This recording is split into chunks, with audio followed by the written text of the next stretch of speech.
In the heart of London, where history whispers through ancient stones and modern life pulses with royal tradition, something extraordinary was about to unfold. The bells of St. Paul's Cathedral had not rung with such purpose since the day the nation said goodbye to their beloved queen. But this time, they would ring not for sorrow, but for celebration, remembrance, and the unbreakable bonds that tie a family together in both grief and glory. What happens when a royal family, each member carrying their own weight of loss and responsibility, comes together to honor the woman who shaped not just their lives, but the soul of a nation? What secrets of resilience, love, and duty emerge when cameras capture not just the ceremony, but the raw human moments between? This is not just a story about royalty. It's about family, about healing, and about how even those who seem untouchable by ordinary struggles must find their way through the deepest valleys of human experience. The world watched, but they could never have imagined what really happened behind those cathedral doors, in the quiet moments before the service, and in the hearts of those who carried forward a legacy that began long before they were born and will continue long after they are gone. The morning mist hung low over Buckingham Palace as King Charles III stood at the window of his private study, watching the first rays of sunlight pierce through the London fog. In his hand, he held a letter that had been delivered just hours before dawn, not from a government official or foreign dignitary, but from an elderly woman in Yorkshire who had written to share what the Queen had meant to her family across 3 generations. "Your Majesty," she had written in careful handwriting, "my grandmother served your mother during the war, my mother watched your coronation on our first television, and I taught my daughter to curtsy before she could properly walk. We have no grand cathedral or royal protocol, but we remember her every day. Shouldn't there be a place where all of us, from every corner of the Commonwealth, can come together and remember not just the crown, but the woman who wore it with such grace?" The letter had arrived at a time when Charles himself had been grappling with the same question. The state funeral had been magnificent, a fitting farewell for a monarch who had served for 70 years.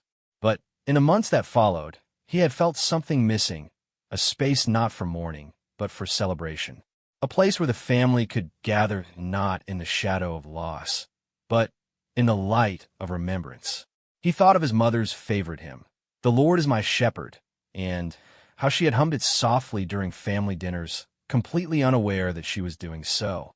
He remembered her laugh when Prince Louis had misbehaved during trooping the color, and how she had whispered to Catherine that boys will be boys with such warmth that even the photographers had noticed her smile.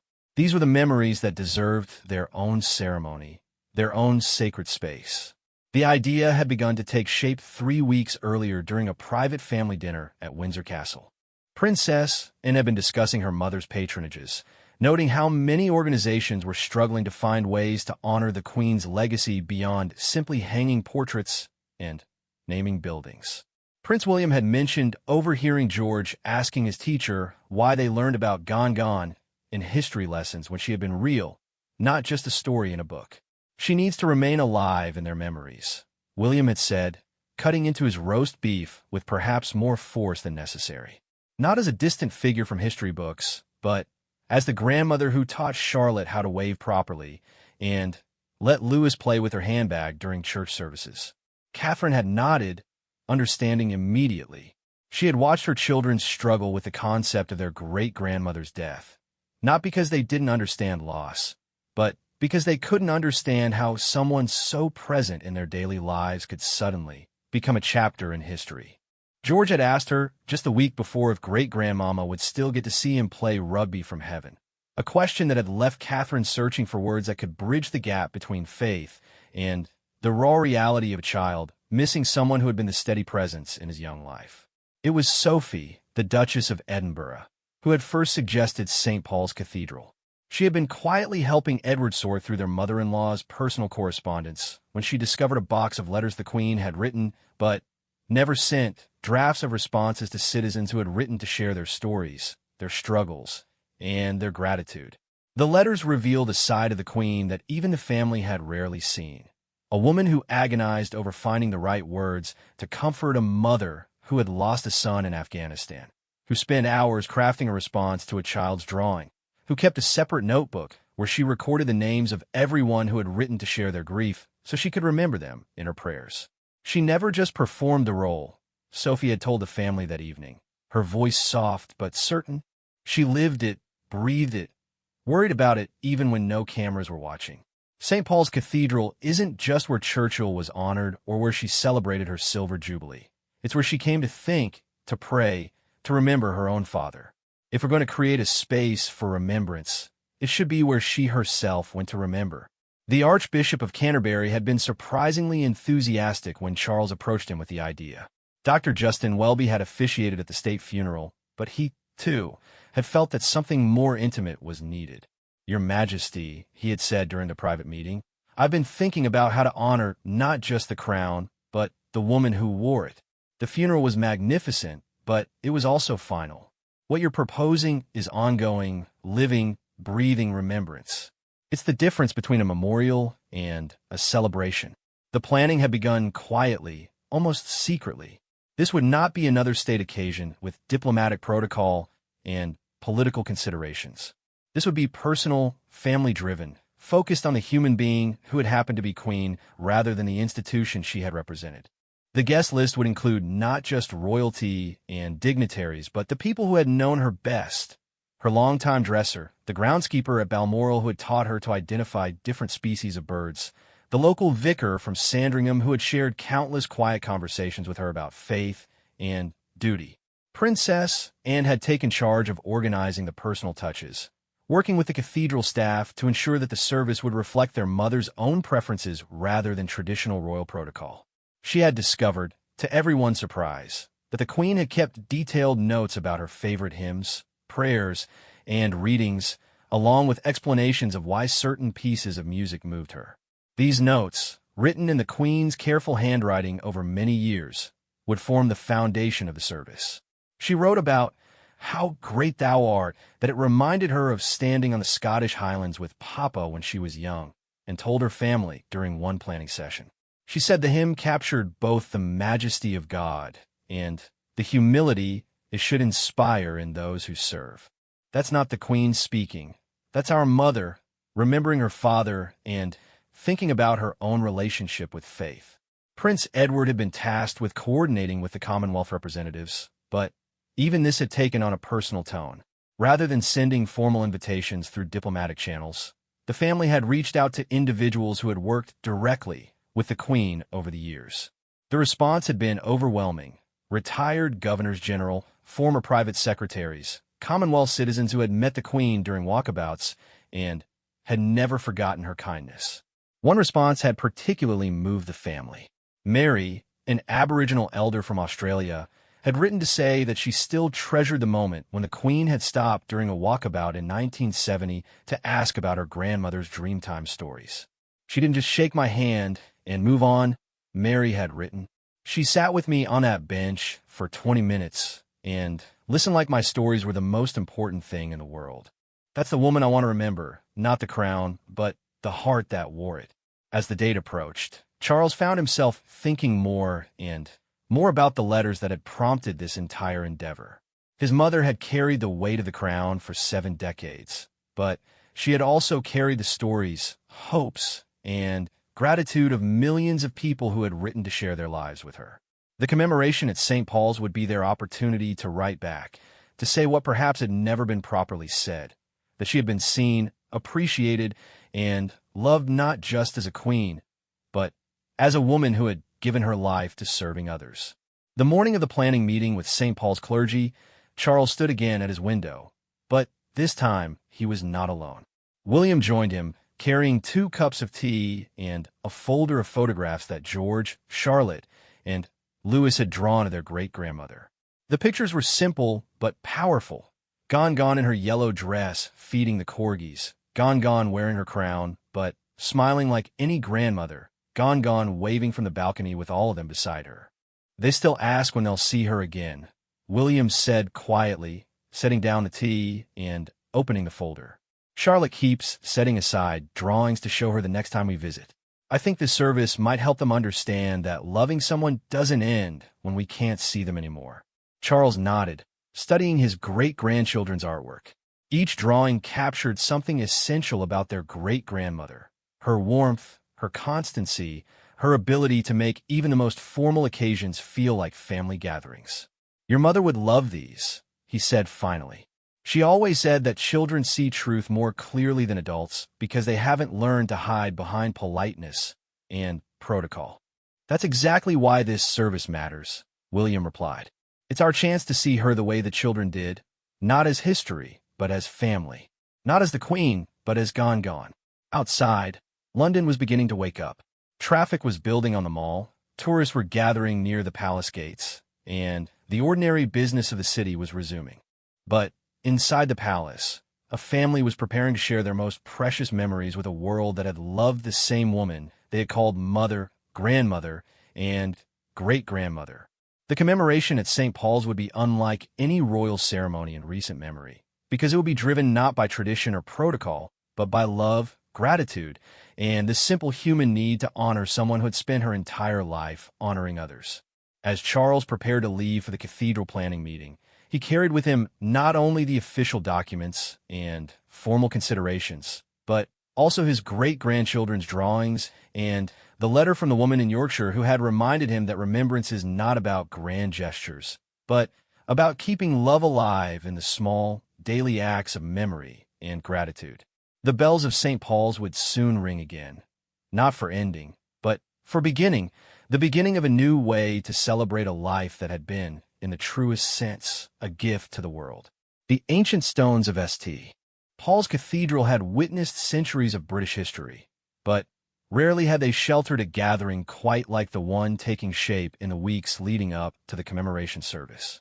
Princess Anne stood in the cathedral's chapter house, surrounded by boxes of letters, photographs, and personal mementos that had arrived from around the world since news of the service had quietly spread through networks of people who had been touched by the Queen's life. She held in her hands a small leather journal that had belonged to her mother, discovered just days earlier in a drawer at Balmoral Castle. The pages contained what appeared to be random thoughts and observations written in the Queen's careful script over many years. But, as Anne read through them, she realized these were not random at all. They were her mother's private reflections on the people she had met, the places she had visited, and the moments that had moved her most deeply. November 15th, 1987, one entry read, "Visited the Children's Hospital in Manchester today. A little boy named Timothy, perhaps 6 years old, asked if being Queen meant I never got scared. I told him that everyone gets scared sometimes, even queens, but that we can be brave when we remember we're not alone. He asked if I had friends to help me be brave. I told him about my family, my faith, and my dogs. He smiled and said that sounded like enough friends for anyone. Reminded me why I do this work." Another entry, dated just 3 years earlier, revealed even more. "Charlotte asked me today if I miss being regular people. Such a thoughtful question from someone so young. I told her that I've never been regular people, but that doesn't mean I don't understand what they feel. The secret is remembering that being special doesn't make you different from everyone else. It just means you have different ways to show you care about the same things everyone cares about: family, kindness, doing your best, helping others when you can." As Anne continued reading, she realized that her mother had been collecting these moments and thoughts not for any official purpose, but as a way of understanding her own role and its meaning. The journal revealed a woman constantly questioning how to balance duty with humanity, formality with genuine connection, tradition with the evolving needs of the people she served. Dr. David Hoyle, the Dean of St. Paul's, had been working closely with the royal family to ensure that the service would reflect these personal discoveries. Unlike the carefully scripted ceremonies that typically filled the cathedral, this service would be built around spontaneous sharing, personal testimonies, and the kind of informal remembrance that happens when families gather to celebrate someone they love. "Your Royal Highness," he had told Anne during the first planning meeting, "what strikes me most about these materials is how they reveal someone who is constantly learning, constantly growing, constantly trying to be better at serving others. That's not the image most people have of monarchy. That's the reality of a life lived in genuine service to others." The guest list had grown organically rather than through official channels. Word had spread through what Catherine privately called the Queen's Network, the thousands of people who had worked with met, or simply been touched by the Queen over the 7 decades of her reign. Former ladies-in-waiting had contacted old friends who had served in various roles. Commonwealth citizens who had met the Queen during royal tours had reached out to others who shared similar memories. The result was a gathering that represented every aspect of the Queen's life and service. Margaret, who had served as the Queen's dresser for over 30 years, had arrived from Scotland carrying a small suitcase filled with items that told the story of a working relationship that had become a deep friendship. She had brought fabric sample from dresses the Queen had particularly loved, along with handwritten notes the Queen had left thanking her staff for their care and attention to detail. She never took any of us for granted, Margaret told Catherine during their meeting at Buckingham Palace. Every Christmas, she wrote personal notes to each member of the household staff. Not just thank you for your service, but specific things she had noticed and appreciated. She remembered that my mother was ill, that my grandson had started university, that I was learning to garden. She saw us as people, not just as staff. The stories that emerged during these preparatory meetings painted a picture of the Queen that differed significantly from her public image.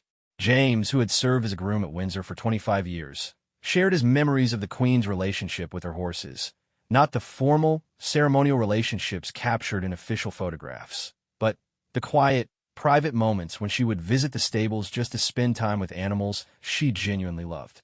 She talked to them, James revealed, his weather hands folding and unfolding as he spoke. Not baby talk, mind you, but real conversation. She would tell them about her day, ask how they were feeling, share her worries about upcoming events. I once heard her telling her favorite mare about being nervous before a particularly important state dinner. The horse seemed to understand every word. Prince Edward had been working with representatives from the Commonwealth realms, and their contributions had added another dimension to the growing picture of the Queen's impact. From Canada came a letter from an Indigenous leader who remembered the Queen's visit to his community in 1973, when she had insisted on learning traditional greetings in his language and had asked thoughtful questions about his people's history and challenges. From New Zealand arrived a collection of photographs and stories from families who had met the Queen during walkabouts over the years. One particularly moving account came from a woman who had been a young mother when the Queen visited her town in 1981. She had been struggling with postpartum depression and had almost not attended the royal visit, but her mother had insisted. When the Queen stopped to speak with her, something in the woman's expression must have communicated her distress, because the Queen had spent several extra minutes with her, asking about her baby and offering gentle encouragement. She didn't just ask the polite questions the woman had written. She asked how I was sleeping, whether I had help, if I was taking care of myself. It was like talking to someone's wise grandmother.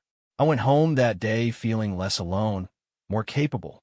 I've never forgotten how someone so important took the time to really see me. Australia contributed stories from Aboriginal communities, Pacific Islanders, and urban families alike.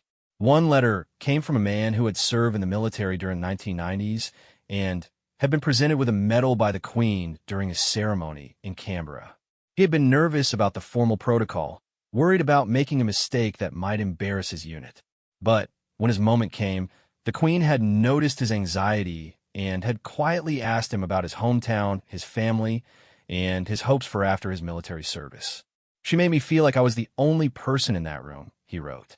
Not because she was Queen and I was special, but because she was genuinely interested in me as a person.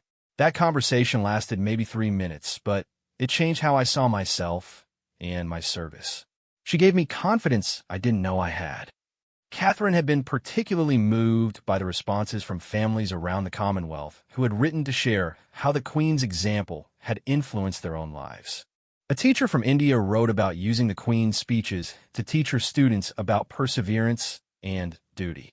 A father from Jamaica shared how he had taught his children about service by pointing to the Queen's lifetime of commitment to others, regardless of personal cost.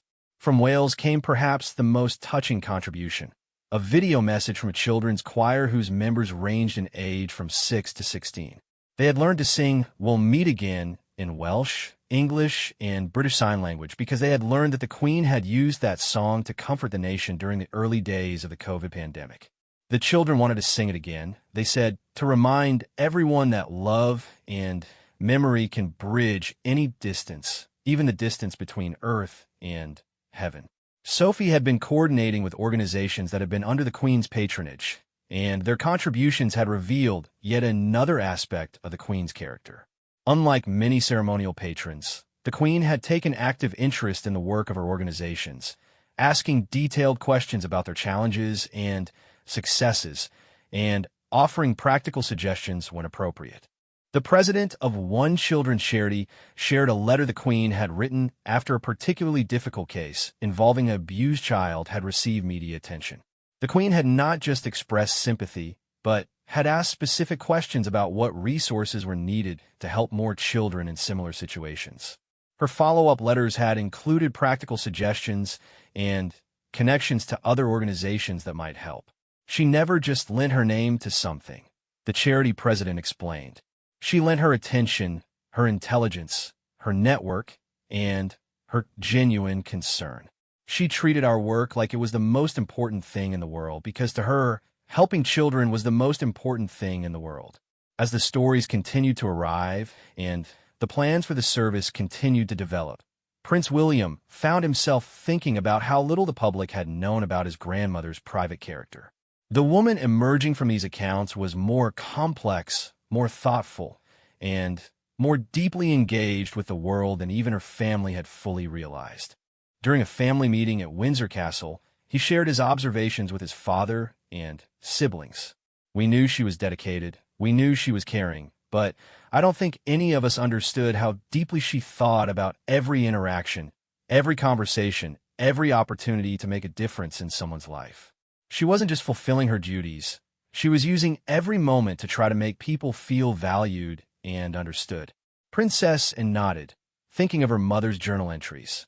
She saw each person as a complete human being with their own story, their own struggles, their own dignity. She never treated anyone like they were just part of her official schedule. She treated them like they mattered, because to her, they did matter.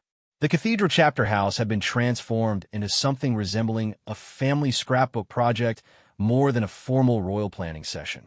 Tables were covered with photographs, letters, small gifts, and personal amendments that told the story of a remarkable woman who had somehow managed to remain genuinely human while carrying the enormous weight of royal responsibility. Dr.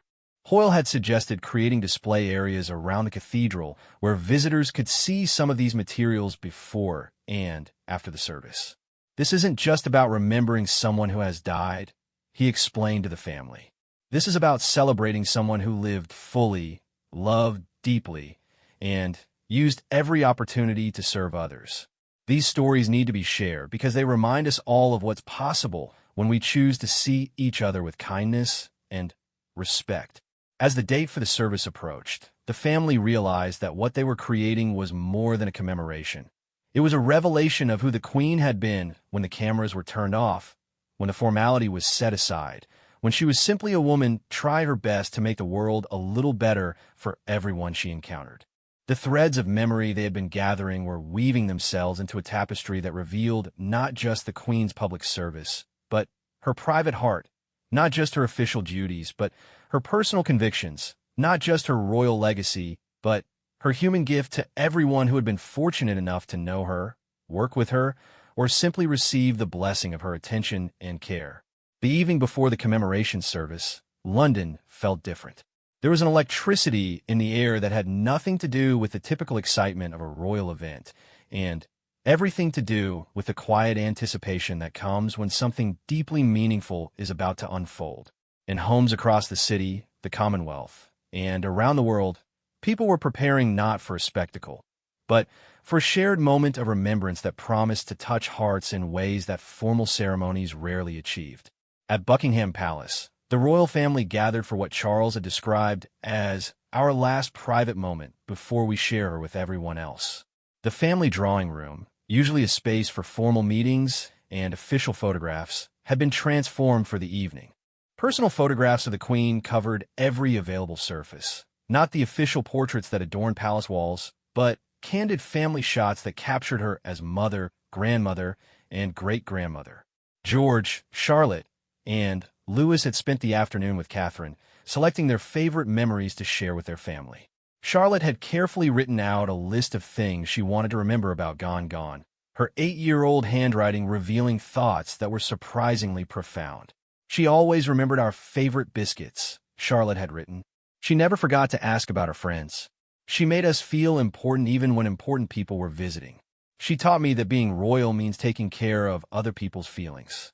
Louis, now 5 years old but still occasionally overwhelmed by the concept of great-grandmother being gone, had drawn a picture of himself and Gone feeding the corgis in the palace garden. In the corner of his drawing, he had written with Catherine's help, Gone like dogs because they're always happy to see you and they never pretend to be something they aren't. George, now 11 and increasingly aware of his future role, had surprised everyone with his thoughtful observations about his great-grandmother's approach to duty. She never made being queen look hard or sad, he told his family that evening. Even when we knew she was tired or worried about something, she still smiled when she met people. She taught me that being important doesn't mean you get to stop being kind. Princess Anne had arrived carrying her mother's journal, which had become a central element in the family's preparation for the service. She had discovered that the Queen had written extensively about each member of her family, capturing not just significant moments, but daily observations that revealed her deep love and understanding of their individual personalities. An entry about William from 2019 had particularly moved the family. William is growing into his role beautifully, but he still carries the weight of his mother's loss in ways that break my heart. Today he asked me if Diana would be proud of the man he's become, the father he is to his children. I told him that a mother's love doesn't end with death, and that Diana's love for him is written all over his face when he looks at George, Charlotte, and Louis. He has her heart for people who are struggling, her intuition about what children need, her ability to make anyone feel important and understood. About Catherine, the Queen had written, Catherine has brought something to this family that we didn't even know we were missing. The ability to be completely natural while still maintaining dignity. She never seems to be performing the role of princess. She simply is herself, and that self happens to be perfectly suited to the role she's married into. The children adore her not because she's their mother, but because she genuinely enjoys them. That's rarer than people imagine. Her observations about Harry, written before the family difficulties of recent years, revealed her enduring love and concern. Harry feels everything so deeply, just like his mother. This is his great strength and his great vulnerability. He has inherited Diana's ability to connect with people who are suffering, but he also carries her tendency to absorb others' pain as if it were his own. I pray that he find a way to serve others without sacrificing his own peace. The world needs his compassion, but he needs to learn to protect his heart. Prince Edward had been particularly moved by his mother's reflections on his own journey to find his place within the family dynamic. Edward has always been my surprise child, quieter than the others, more thoughtful, content to work behind the scenes while others take the spotlight. I used to worry that he felt overlooked, but I've come to understand that he chose the shadows because he could do his best work there. Sophie has been perfect for him, someone who understands the value of steady, quiet service. Together, they've created a version of royal life that serves the monarchy while protecting their own family. That takes wisdom I'm not sure I had at their age. As the evening progressed, family members began sharing their own favorite memories, creating an informal oral history that revealed sides of the Queen that even they had sometimes forgotten. Charles spoke about his mother's habit of leaving small notes in his briefing papers when she thought he needed encouragement. Not advice about policy or protocol, but simple reminders that she was proud of him, that she noticed his efforts, that she had confidence in his judgment. I found dozens of these notes when I was going through official papers, Charles revealed. Little slips of paper with things like, well done on yesterday's speech. You found exactly the right tone, or difficult decision, but I trust your instincts completely. She never mentioned them, never made a point of her encouragement, but she made sure I knew I wasn't alone in carrying these responsibilities. William shared a memory from George's 3rd birthday party, when the Queen had quietly slipped away from the formal celebrations to sit with George in the garden, teaching him to identify different birds by their songs. She spent an hour with him, completely focused on his questions, helping him understand that every bird had its own important role in the garden ecosystem. Later, when someone asked her about missing the official photographs, she said, "Photographs can wait. A 3-year-old's curiosity cannot." Catherine revealed that the Queen had sent her private notes during her most difficult moments as a new mother, offering practical advice that could only come from someone who had raised children under public scrutiny. "When I was struggling with George's sleeping patterns and feeling like the whole world was watching me fail at something so basic as getting my baby to sleep, she sent me a handwritten note that said, 'Even queens have no idea what they're doing with their first babies. Trust your instincts. Ignore the advice you didn't ask for. And remember that a mother's love is the only expertise that really matters.'" Princess and spoke about her mother's relationship with the younger generation of royals, particularly her enthusiasm for their children's various interests and activities. She attended every school play, every sports day, every little concert, not because it was expected, but because she genuinely enjoyed watching them discover their own personalities and talents. She once told me that watching children grow up was like watching flowers bloom. You could provide the right conditions, but the real magic happened without any help from adults. Sophie shared memories of the Queen's private moments at Balmoral, when formal protocol was relaxed and the family could simply enjoy each other's company. She loved those evenings when we would all gather in the drawing room after dinner, not for any official reason, but just to talk.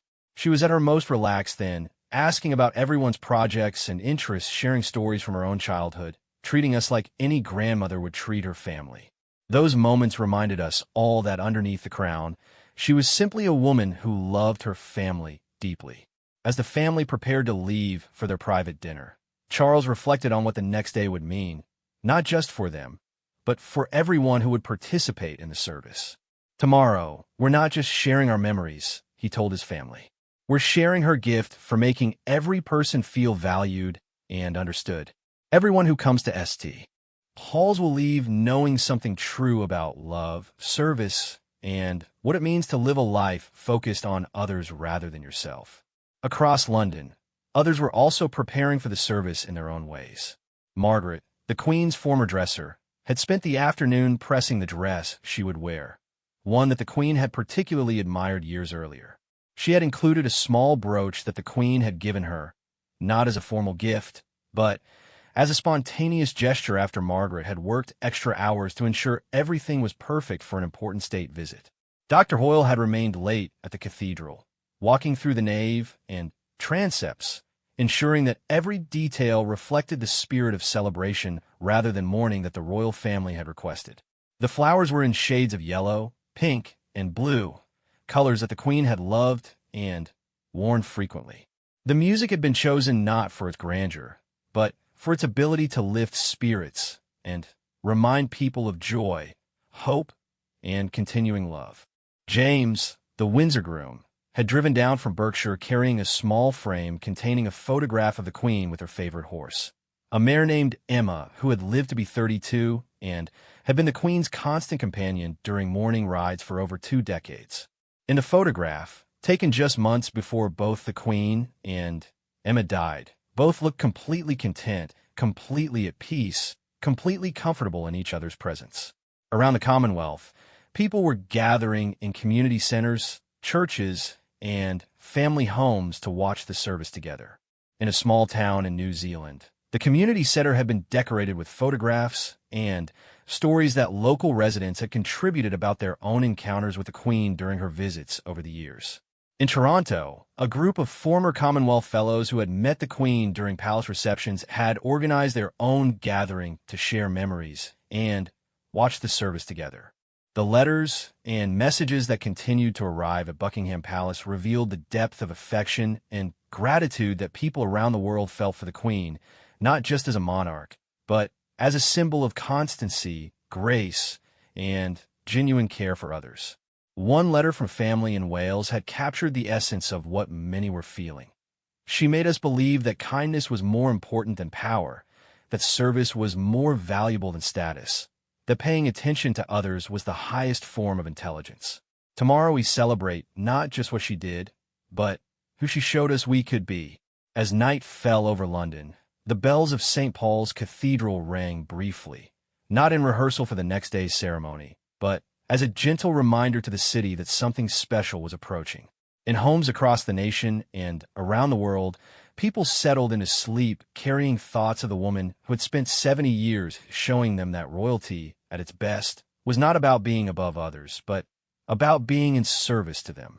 The commemoration service would begin in just a few hours, but the real tribute had already begun in the hearts and memories of everyone whose lives had been touched, even briefly, by a woman who had somehow managed to remain magnificently human while carrying the weight of a crown that represented the hopes, dreams, and aspirations of millions of people who had been fortunate enough to call her their queen. The morning of the commemoration service dawned crisp and clear, with the kind of brilliant London sunshine that seems to illuminate not just the city, but the spirits of everyone walking its streets. By 7 o'clock, people were already gathering outside St. Paul's Cathedral, not in the formal queues typical of state occasions, but in small, informal groups that resembled extended family reunions more than royal ceremonies. Inside the cathedral, Dr. Hoyle moved through the sacred space one final time, checking details that went far beyond the usual preparations for royal services. Today's gathering would break with centuries of protocol in subtle but meaningful ways. Instead of rigid seating arrangements based on rank and precedence, families were seated together. Commonwealth citizens who had traveled thousands of miles to attend sat alongside palace staff who had served the Queen for decades. The atmosphere was one of anticipation mixed with warmth, as if the cathedral itself understood that today was about celebrating love.